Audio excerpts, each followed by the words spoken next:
Now I'm going to talk briefly on what's called white space. So white space is basically any space that's left white or blank. So we can go right here and add extra lines, we can put some extra spaces, we can make tab spaces by pressing tab. Let's see what happens when we open it in our browser.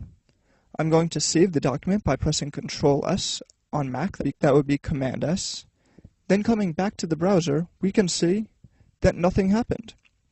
And that's because of the way that browsers render whitespace. Basically, when you're just typing plain text into an HTML document, all browsers display any type and any amount of whitespace as a single space. So whether you have one space or 1,000 lines of blank code, every browser will display it as a single space. Now I want to stop for a minute and explain something. I'm using Google Chrome. That's my preference. There are 5 major browsers. They're Google Chrome, Mozilla Firefox, Internet Explorer, Safari, and Opera.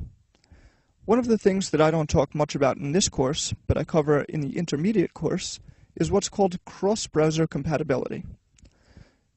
What happens is that each of these 5 browsers displays a website differently.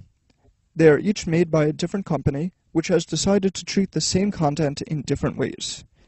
When you do very simple things, like what I show in this tutorial, it won't matter. A basic website, like the one we're making here, will display the same in every browser. But as we get more advanced, you'll notice that things just look different, and you'll need to make special code to deal with those differences. So again, in this tutorial, we don't need to worry about that. But to make more complex websites, like the ones I show in the intermediate course, you'll need to know how to do this. But enough on that. I'll see you in the next video.